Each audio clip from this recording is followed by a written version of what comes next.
Hello friends, good evening. तो चलिए आज हम लोग स्टार्ट करते हैं हिंदी प्रैक्टिस सेट 5। आप लोगों ने 4 सेट ऑलरेडी कंप्लीट कर लिया है, तो आज हम लोग देखेंगे प्रैक्टिस सेट 5। ओके फ्रेंड्स, तो स्टार्ट करते हैं आज का फर्स्ट क्वेश्चन है, आजकल भारतीय पहनावे बदल गए हैं, इस वाक्य में पहनावे में कौन सी संज्ञा है? तो यहाँ पे पहनावे में आपको संज्ञा बताना है। तो यहाँ पे पहनावा जो है उसमें आपका कौन सा संज्ञा हो जाएगा? तो यहाँ पे आपका बिल्कुल राइट आंसर क्या हो जाएगा? तो सी, यानी भाववाचक संज्ञा जो है वो आपका आ जाएगा। ओके फ्रेंड्स, चलिए नेक्स्ट देखते हैं क्वेश्चन नंबर 2। मैं आप चला जाऊँगा, इस वाक्य में आप कौन सा सर्वनाम है? तो यहाँ पे आपका कौन सा सर्वनाम हो जाएगा? ये हो जाएगा आपका निजवाचक सर्वनाम। ओके, चलिए नेक्स्ट है थर्ड, प्रविशेषण शब्द किसकी विशेषता बताता है? तो ये किसकी विशेषता बताता है? तो यहाँ पे आपका राइट आंसर क्या हो जाएगा? तो ये विशेषण की विशेषता बताता है।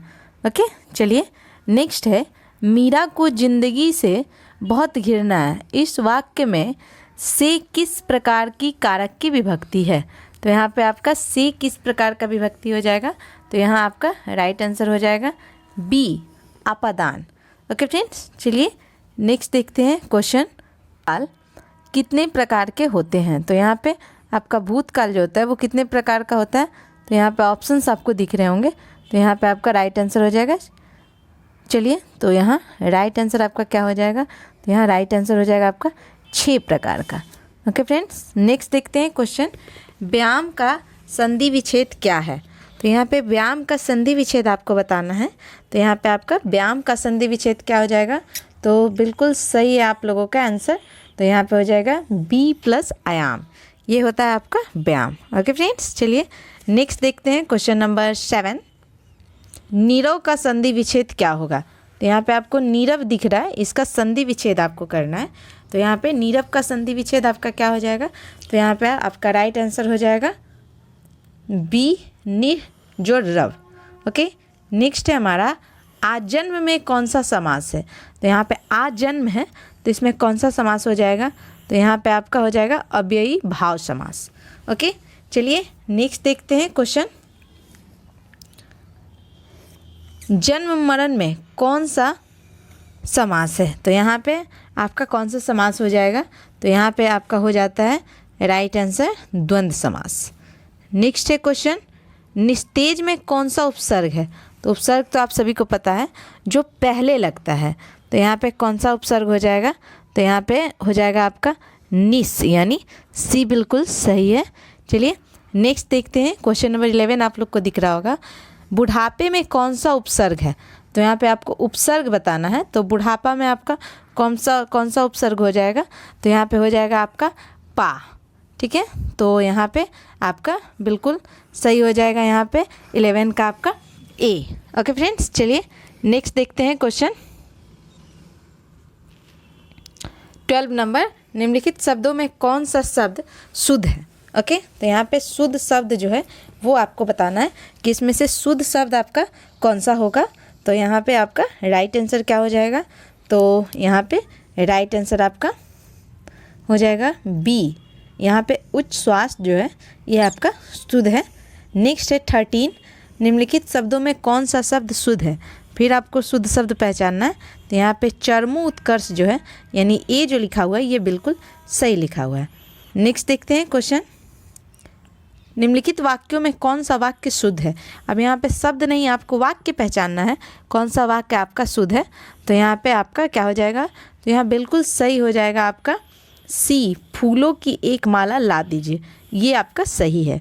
और नेक्स्ट है हमारा, अकल पे पत्थर पड़ना, इसका आपको अर्थ बताना है। तो अकल पे पत्थर पड़ना मीन्स होता है बुद्धि भ्रष्ट होना, यानी डी बिल्कुल आपका सही हो जाएगा। ओके फ्रेंड्स, चलिए नेक्स्ट देखते हैं क्वेश्चन नंबर आपका 16, आधुनिक सभ्य समाज श्रम विभाजन को आवश्यक क्यों मानता है? तो यहाँ पे आपका क्यों मानता है? तो यहाँ पे हो जाएगा कार्य कुशलता के लिए।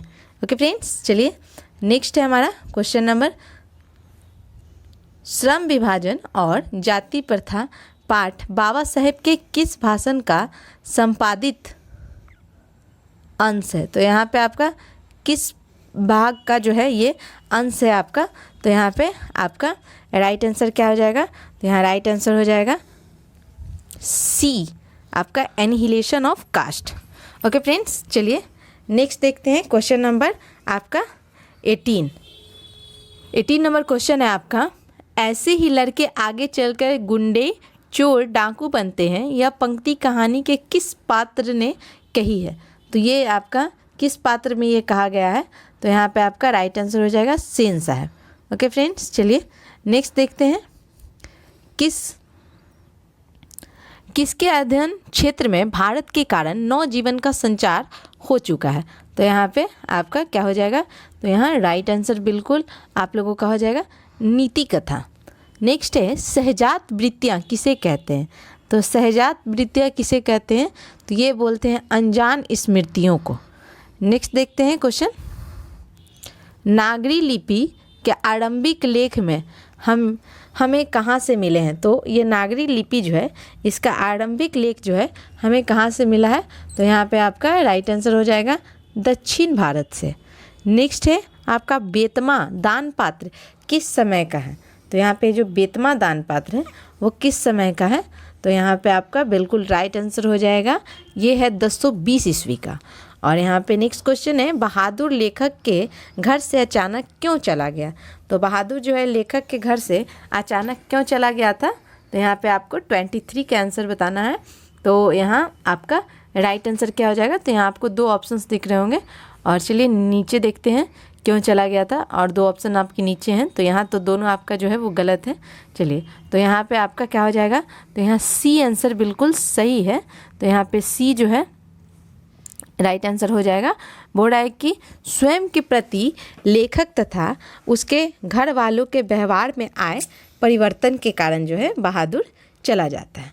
नेक्स्ट है, साहित्य की परंपरा का पूर्ण ज्ञान किस व्यवस्था में संभव है? तो ये किस व्यवस्था में संभव है? तो यहाँ पे आपके पास ऑप्शंस हैं। तो यहाँ पे हो जाएगा समाजवादी व्यवस्था में।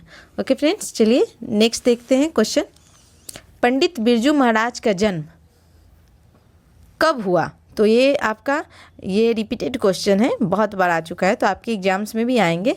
तो यहाँ पे आपका कब हुआ था उनका जन्म? तो यहाँ पे आपका राइट आंसर क्या हो जाएगा?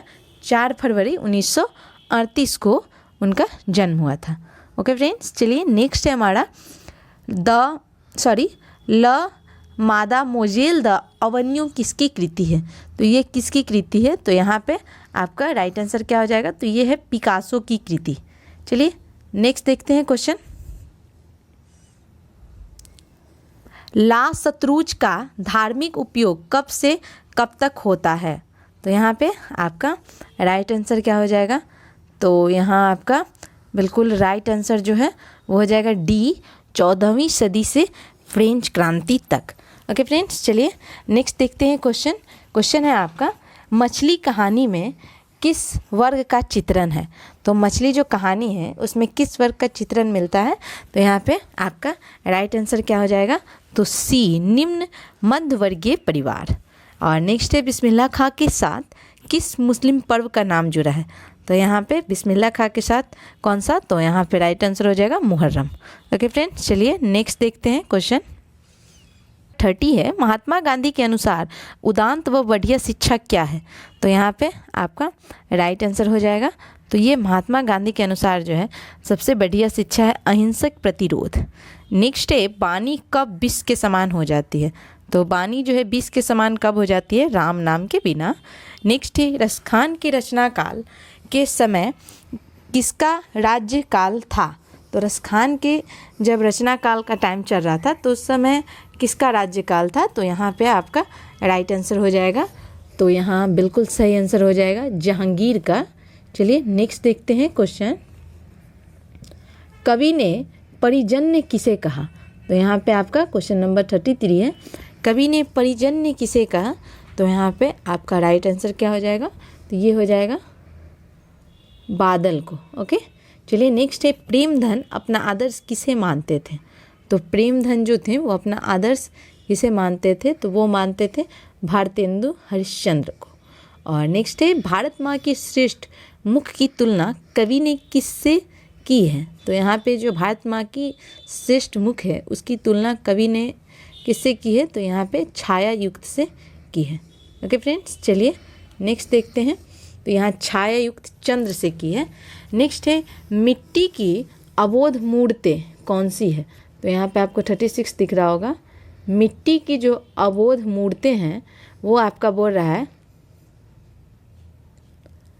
कौन सी है? तो यहाँ पे आपका राइट आंसर क्या हो जाएगा? तो यहाँ बिल्कुल बी जो है बिल्कुल सही है, जनता। मिट्टी की अबोध मूर्तें कौन है? तो जनता। नेक्स्ट है हिरोशिमा कविता किसका चित्रण करती है? तो यहाँ पे हिरोशिमा जो कविता है वो किसका चित्रण करती है? तो यहाँ पे आपका राइट आंसर हो जाएगा आधुनिक सभ्यता की दुर्दांत मानवीय विभीषिका का। नेक्स्ट है एक वृक्ष की हत्या कविता किस काव्य संग्रह से संकलित है? तो यहाँ पे किससे है? तो यहाँ राइट आंसर हो जाएगा तो यहाँ सी, इन दिनों से। नेक्स्ट है क्वेश्चन हमारा, गरीब बस्तियों में क्या हुआ? तो गरीब बस्ती जो थी उसमें क्या हुआ था? तो यहाँ पे आपका राइट आंसर हो जाएगा सी, आपका धमाके के साथ देवी के जागरण। और नेक्स्ट है हमारा सृष्टि की विकास कथा का प्रथमाक्षर क्या है? तो यहाँ पे आपका राइट आंसर क्या हो जाएगा? तो ये विफलता पर छलके आंसू। नेक्स्ट देखते हैं क्वेश्चन, लौट कर आऊँगा फिर कविता किस कवि द्वारा भावांतरित की गई है? तो ये किसके द्वारा किया गया है? तो यहाँ पे आपका राइट आंसर हो जाएगा प्रयाग शुक्ल जी के द्वारा ये किया गया है। नेक्स्ट है मेरे बिना तुम प्रभु किस भाषा से अनुवादित है? तो ये किस भाषा से है? तो ये जर्मन भाषा से अनुवादित है। नेक्स्ट है दही वाली मंगमा कहानी किस लेखक के द्वारा रचित है? तो ये किन के द्वारा रचित है? तो ये श्रीनिवास के द्वारा रचित है। तो जैसा कि आप लोग देख रहे हैं आपका पूरा जो गद्य पद जो भी है दोनों बुक से बहुत सारे क्वेश्चंस आ रहे हैं। और व्याकरण तो आपका एकदम बिल्कुल फिक्स है कि आपका व्याकरण में उपसर्ग प्रत्यय यही आ रहा है, उसके सिवा कुछ नहीं आ रहा है ज़्यादा। और मुहावरे कुछ तो वो आप लोग ज़रूर कीजिए और कमेंट बॉक्स में आप अगर हमें बतलाइएगा तो हम एक्स्ट्रा आपको बता सकते हैं। ऐसे यहाँ पे जहाँ भी आपका व्याकरण आता है तो हम आपको डिटेल्स देते हैं जिससे आप आसानी से कर सकते हैं। ओके फ्रेंड्स, तो चलिए नेक्स्ट देखते हैं क्वेश्चन, मंगमा की बहू का क्या नाम था? तो उनकी बहू का क्या नाम था ये आपको बताना है। तो यहाँ पे आपका राइट आंसर हो जाएगा तो ये नज्मा नाम था। ढहते विश्वास कहानी किस लेखक द्वारा अनुदित है? तो ये किस लेखक द्वारा है? तो यहाँ पे हो जाएगा राजेंद्र प्रसाद मिश्र। नेक्स्ट है माँ कहानी किस लेखक द्वारा रचित है? तो यहाँ पे माँ जो कहानी है उसके लेखक कौन है ये आपको बताना है। तो ये हैं ईश्वर पेटलीकर। नेक्स्ट है मंगू की माँ की कितनी संतान थी? तो यहाँ पे मंगू की माँ की कितनी संतान थी? तो यहाँ पे बिल्कुल सही हो जाएगा 4। नेक्स्ट देखते हैं क्वेश्चन, नगर कहानी किस भाषा से अनुदित है? तो यहाँ पे नगर कहानी जो है वो किस भाषा से अनुदित है? तो यहाँ पे राइट आंसर हो जाएगा आपका बी, तमिल भाषा से। पापती की उम्र क्या थी ये आपको बताना है। तो ये उनकी उम्र थी 12 वर्ष। और धरती कब तक घूमेगी कहानी किस लेखक द्वारा अनुदित है? तो ये धरती कब तक घूमेगी इसके लेखक कौन है? तो सावर दैया। तो यहाँ आपका 50 क्वेश्चंस कंप्लीट हो गया और ये आपका 5वां सेट है। तो हम उम्मीद करते हैं आप सभी का मार्क्स जो होगा 45 से 48 के बीच में आता होगा तो अच्छा है।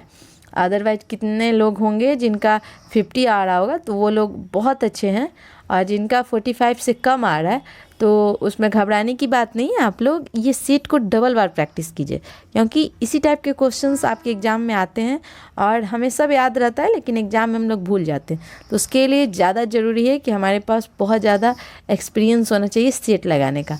तो जितना हो सके लगाइए, एक ही सेट को डबल ट्रिपल टाइम भी लगाइए, जिससे आप क्या हो जाएगा तो आपको बेनिफिट्स होंगे और आपके मार्क्स ऑटोमेटिक ही इंक्रीज कर जाएगा। ओके फ्रेंड्स, तो मिलते हैं फिर नेक्स्ट डे नेक्स्ट वीडियो में। तब तक आप अगर हमारे चैनल पे न्यू हैं तो लाइक कर दीजिए, शेयर कर दीजिए और सब्सक्राइब कर लीजिए। चलिए तो मिलते हैं नेक्स्ट डे नेक्स्ट वीडियो में, तब तक के लिए थैंक यू।